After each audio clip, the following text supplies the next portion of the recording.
mon ami, tu t'es déjà posé la question de pourquoi trouver la paix et malgré toutes tes recherches sur internet, tu ne trouves aucune solution pour réussir à l'être. C'est pourquoi dans cette vidéo, je vais t'expliquer comment trouver la paix et surtout à quoi ça sert.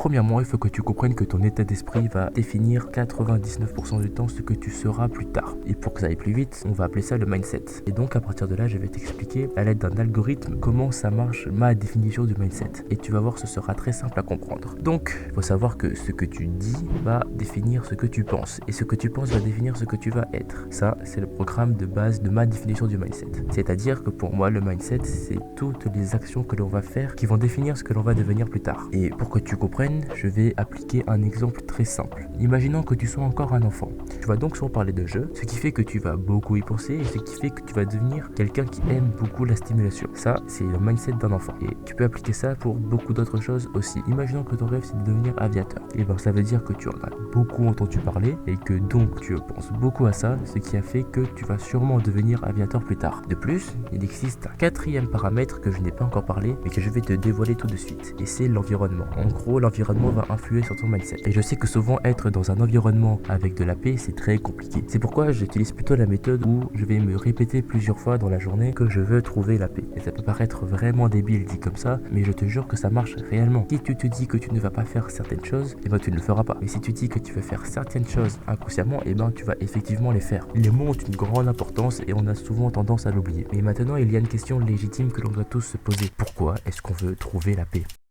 Je pense qu'il n'y a pas de vraie réponse à cette question et que c'est à chacun de répondre par rapport à son vécu et à ce qu'il veut être plus tard. Pour moi, la réponse que j'apporterai à cette question, c'est que tout au long de l'année, on va évoluer. Notre mindset, il va changer, que ce soit en bien ou en mal. Il va donc évoluer. Et le fait de vouloir rechercher la paix, ça fait en sorte que l'on veut évoluer vers quelque chose de meilleur. Et ça va justement nous empêcher d'évoluer du mauvais côté. Regarde, prenons les antagonistes dans les films. Et c'était des bonnes personnes avant, mais ils ont fini par mal tourner. Et ben, pour toi, c'est la même chose. Tu peux très bien être quelqu'un de bien aujourd'hui et quelqu'un de mal demain. Mais je suis convaincu que si chacun de nous recherche la paix, et ben on ne peut pas devenir quelqu'un de mauvais. C'est pourquoi trouver la paix te fera devenir quelqu'un de meilleur. Et moi, je te dis à plus.